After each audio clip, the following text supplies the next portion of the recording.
Last time we read The Lion, the Witch, and the Wardrobe by C.S. Lewis, we were in, wrong side. There we go.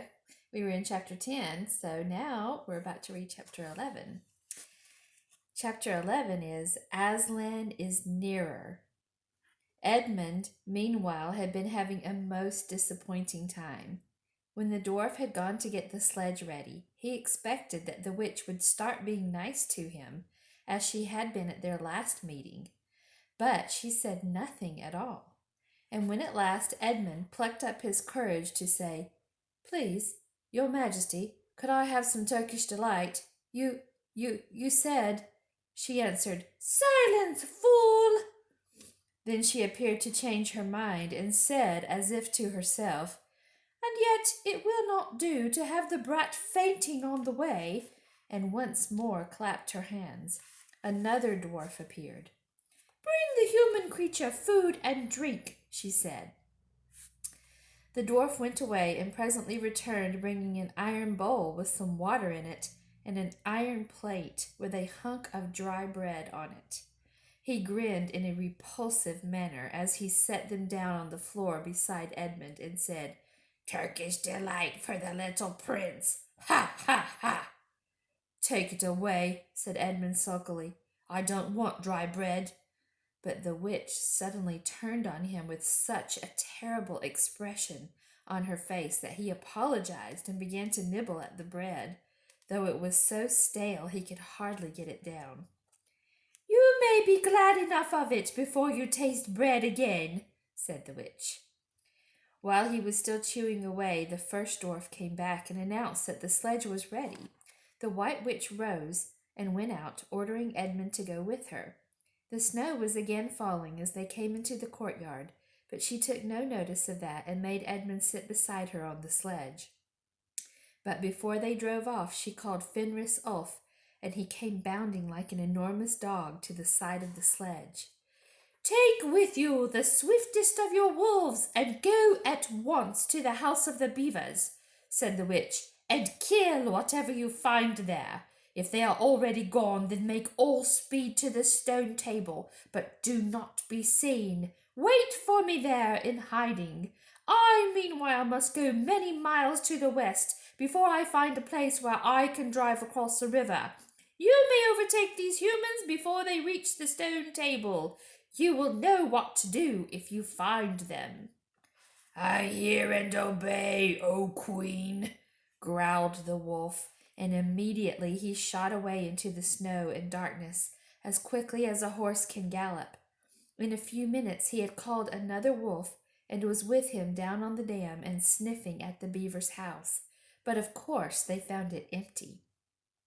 It would have been a dreadful thing for the beavers and the children if the night had remained fine, for the wolves would then have been able to follow their trail, and 10 to 1 would have overtaken them before they got to the cave. But now that the snow had begun again, the scent was cold, and even the footprints were covered up. Meanwhile, the dwarf whipped up the reindeer, and the witch and Edmund drove out under the archway and on and away into the darkness and cold. This was a terrible journey for Edmund, who had no coat. Before they had been going a quarter of an hour, all the front of him was covered with snow. He soon stopped trying to shake it off, because as quickly as he did that, a new lot gathered, and he was so tired.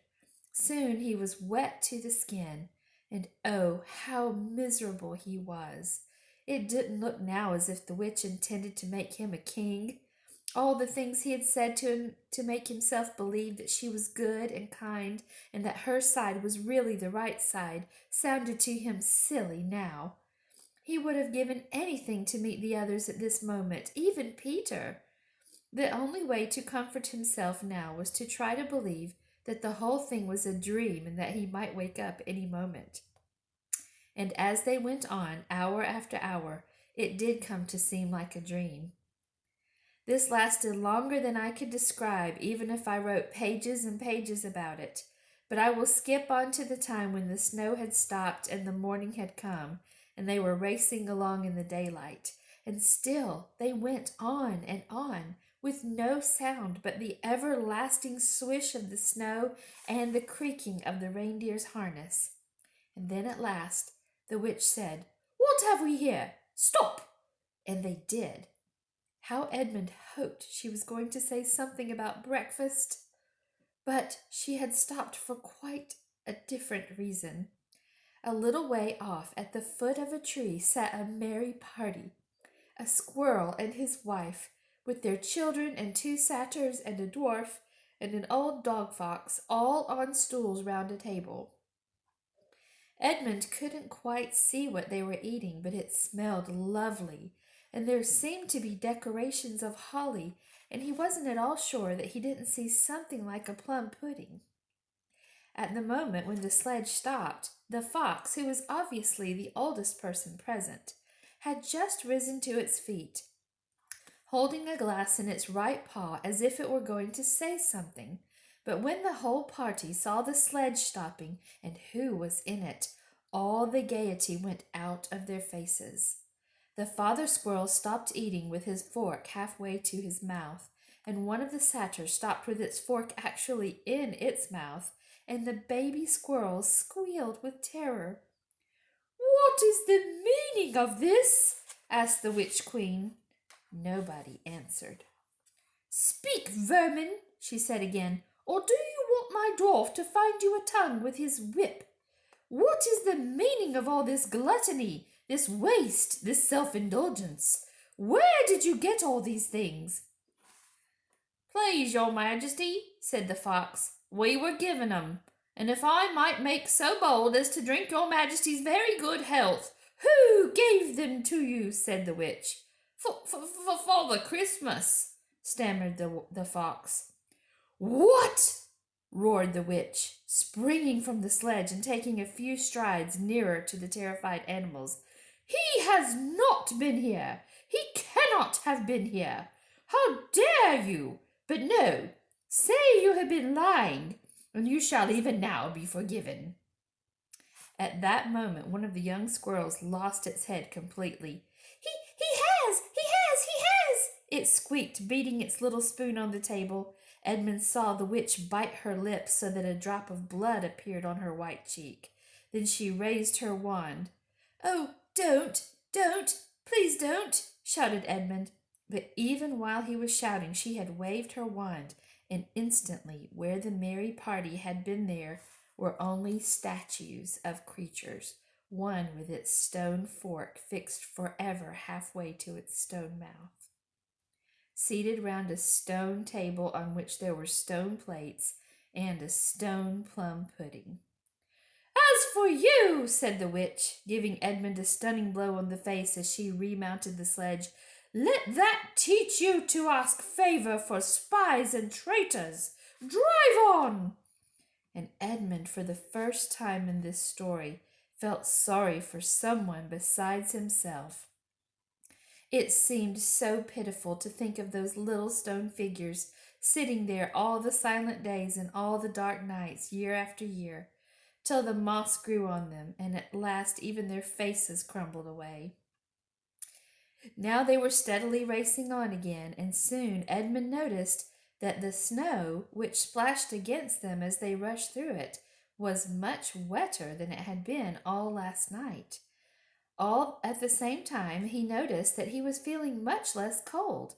It was also becoming foggy. In fact, every minute it grew both foggier and warmer, and the sledge was not running nearly so well as it had been running up until now. At first he thought this was because the reindeer were tired, but soon he saw that that couldn't be the real reason. The sledge jerked and skidded and kept on jolting as if it had struck against stones, and however the dwarf whipped the poor reindeer, the sledge went slower and slower. There also seemed to be a curious noise all round them, but the noise of their driving and jolting, and the dwarf shouting at the reindeer, prevented Edmund from hearing what it was, until suddenly the sledge stuck so fast that it wouldn't go on at all. When that happened, there was a moment's silence, and in that silence, Edmund could at last listen to the other noise properly. A strange, sweet, rustling, chattering noise, and yet not so strange, for he knew he'd heard it before if only he could remember where. Then all at once he did remember. It was the noise of running water. All round them, though out of sight, there were streams chattering, murmuring, bubbling, splashing, and even in the distance, roaring. And his heart gave a great leap, though he hardly knew why, when he realized that the frost was over.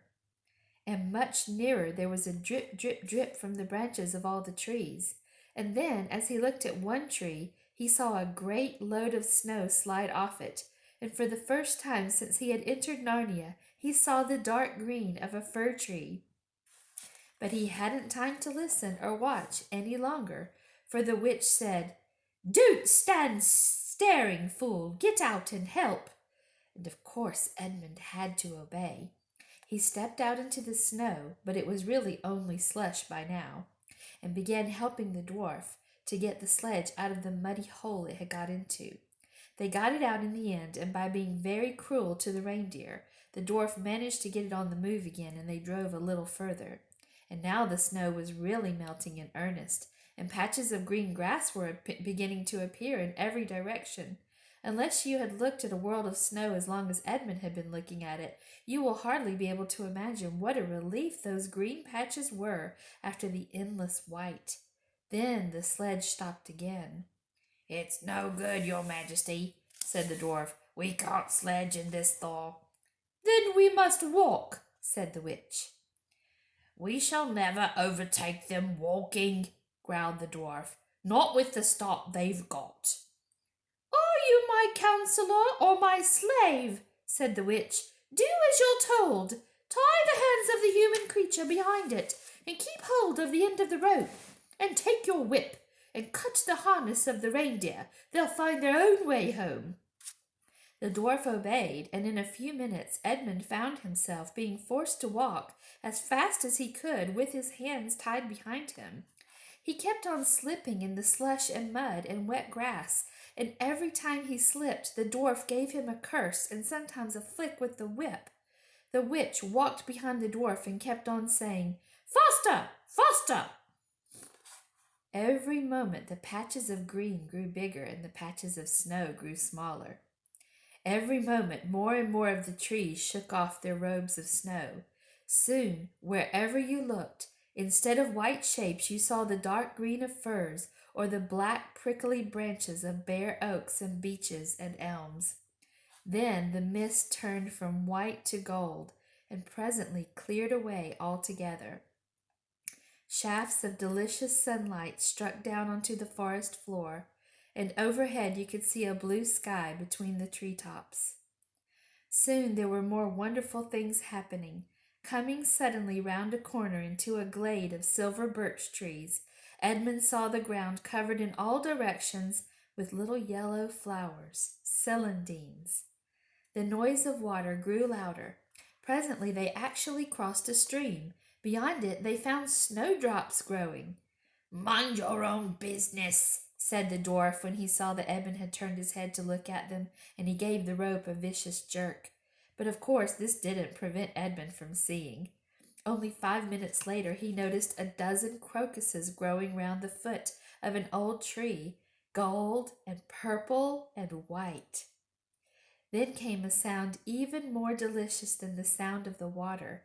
Close beside the path they were following, a bird suddenly chirped from the branch of a tree. It was answered by the chuckle of another bird a little further off, and then, as if that had been a signal, there was chattering and chirping in every direction, and then a moment of full song, and within 5 minutes the whole wood was ringing with birds' music, and wherever Edmund's eyes turned, he saw birds alighting on branches or sailing overhead or having their little quarrels. "Faster! Faster!" said the witch. There was no trace of the fog now. The sky became bluer and bluer, and now there were white clouds hurrying across it from time to time. In the wide glades there were primroses. A light breeze sprang up, which scattered drops of moisture from the swaying branches and carried cool, delicious scents against the faces of the travelers. The trees began to come fully alive. The larches and birches were covered with green, the laburnums with gold. Soon the beech trees had put forth their delicate, transparent leaves. As the travelers walked under them, the light also became green. A bee buzzed across their path. "This is no thaw," said the dwarf, suddenly stopping. "This is spring. What are we to do? Your winter has been destroyed, I tell you. This is Aslan's doing." "If either of you mention that name again," said the witch, "he shall instantly be killed." End of chapter.